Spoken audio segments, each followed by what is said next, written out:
రాజులకు రాజు ప్రభులో ప్రభు అయిన యేసుక్రీస్తు నామమున మీకు శుభములు. ఈరోజు దేవుడు మనకు అనుగ్రహించినటువంటి వాక్య ధ్యానము సామెతల గ్రంథము 24వ అధ్యాయము 5వ వచనము. జ్ఞానము గలవాడు బలవంతుడుగా ఉండును, తెలివి గలవాడు శక్తిమంతుడుగా ఉండును. ప్రియులారా, ఈ వాక్య భాగాన్ని మనం పరిశీలించినట్లయితే ఈ లోకంలో ప్రతి ఒక్కరూ కూడా తెలివి కలిగి జ్ఞానము కలిగి బలముతో జీవించాలి అని కోరుకుంటూ ఉంటారు. మరి వాక్యం కూడా ఇదే సెలవిస్తుంది కదా. జ్ఞానం కలిగిన వాడు బలవంతుడుగాను, తెలివి కలిగిన వాడు శక్తిమంతుడుగాను జీవిస్తాడంట. మరి ఈ బలము, ఈ జ్ఞానము, ఈ శక్తి, ఈ తెలివి ఇవన్నీ కూడా మనం పొందుకొని జీవించాలి అంటే ఎలాగ సాధ్యమవుతుంది? ఎందుకంటే మనకు ఉండేటువంటి మానవ హృదయంతో, మానవ స్వభావంతో ఆలోచిస్తే మన యొక్క జ్ఞానం అనేది పరిమితంగానే ఉంటుంది. మరి దేవుడి యొక్క జ్ఞానాన్ని గనక మనం పొందుకున్నట్లయితే దేవుడు అనంత జ్ఞాని. ఆయన యొద్ద నుంచి గనక నీవు జ్ఞానాన్ని, తెలివిని పొందుకుంటే నీవు నిజమైనటువంటి జ్ఞానవంతుడుగాను, తెలివైన వాడవుగాను ఉండి బలవంతుడుగాను, శక్తివంతుడుగాను ఈ లోకంలో జీవించగలవు. అయితే ఈ లోక జ్ఞానాన్ని గనక నీవు ఆశ్రయించినట్లయితే ఈ లోక జ్ఞానము దేవుని దృష్టికి వెర్రితనముగా కనిపిస్తుంది. ఈ లోకంలో నీవు సంపాదించేటువంటి జ్ఞానం వల్ల నీకు అహంకారం కలుగుతుంది, గర్వం అనేది పెరుగుతుంది. అది నీ నాశనానికి దారి తీస్తుంది. అయితే ఎప్పుడైతే నీవు దేవుని యొద్ద నుంచి జ్ఞానాన్ని అడిగి పొందుకుంటావో, దేవుని యొద్ద నుంచి తెలివిని పొందుకుంటావో, ఆ జ్ఞానము, ఆ తెలివి నీకు వివేచనను కూడా అనుగ్రహిస్తాయి.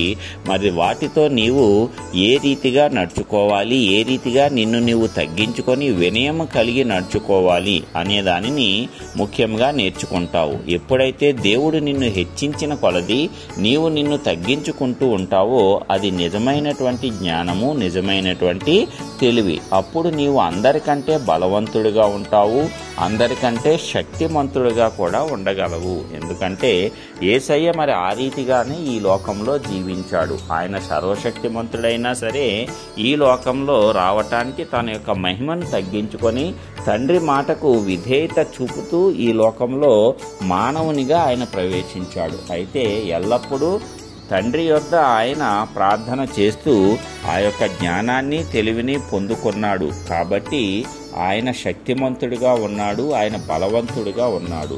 ఆయన యొక్క ప్రాణాన్ని ఎవరూ తీయలేకపోయారు. ఆయన తనంతట తానే తన ప్రాణాన్ని అప్పగించే వరకు ఎవ్వరూ కూడా ఆయన మీద అధికారం చెలాయించలేకపోయారు.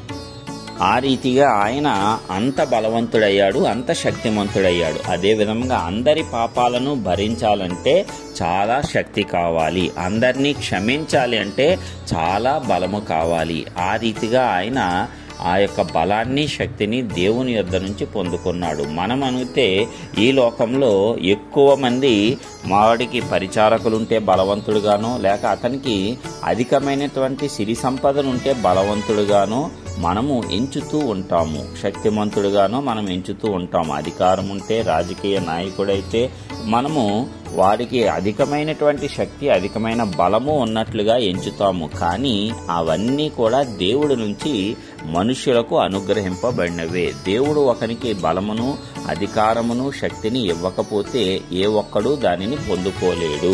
మరి అలాగా దేవుని యొద్ద నుంచి పొందుకున్నప్పుడు దేవునికే మహిమ చెల్లేలాగున దేవునికి లోబడి మనము జీవించాలి. అంతే తప్పిస్తే ఇదంతా కూడా నా సొంత సామర్థ్యము, నా సొంత ప్రతిభ వల్లే వచ్చింది, నేనే అనేటువంటి అహంకారాన్ని గనక ప్రదర్శించినట్లయితే అది నీ నాశనానికి దారి తీస్తుంది. నీ ఉన్నటువంటి స్థితి నుంచి పడిపోతావు. అనేకులను మనము ఈ యొక్క లోకంలో ఆ రీతిగా చూస్తూనే ఉన్నాము. కాబట్టి ప్రియులారా, మనము కూడా నిజమైనటువంటి పరలోక జ్ఞానాన్ని పొందుకుందాము. ఆ జ్ఞానము కలిగితే మనము నిజమైన బలవంతులుగా ఉంటాము. దేవుని యొద్ద నుంచి తెలివిని పొందుకుంటే నిజమైన శక్తివంతులుగా మనం ఈ లోకంలో జీవిస్తాము. నిజమైన శక్తివంతుడు, బలవంతుడు అంటే ఎవరు? ఏ శ్రమ వచ్చినా, ఏ ఆపద వచ్చినా తొనకకుండా దేవుడు నాకు తోడుగా ఉన్నాడు అనేటువంటి విశ్వాసాన్ని కలిగి ఉన్నవాడే నిజమైనటువంటి బలవంతుడు, శక్తిమంతుడు. మరి ఆ రీతిగా మనమందరము కూడా శక్తివంతంగాను బలవంతంగాను దేవుని ఎదుట జీవించి అదే విధంగా ఆ శక్తిని ఆ బలాన్ని ప్రేమతో మాత్రమే ఉపయోగిస్తూ ఏ ఒక్కరి నాశనానికి కాకుండా అందరినీ క్షమిస్తూ నిజమైనటువంటి బలంగా నిజమైనటువంటి శక్తిగా మనము జీవించటానికి ఆ జ్ఞానాన్ని ఆ తెలివిని దేవుని యొద్ద నుంచి పొందుకోవటానికి ఎల్లప్పుడూ కూడా ఆ దేవునితో సహవాసము చేయాలి. మరి ఈ రీతిగా మనమందరము జీవించాలని నజరేయుడైన యేసు పరిశుద్ధ నామమున ప్రార్థించుచున్నాను. ఆమేన్.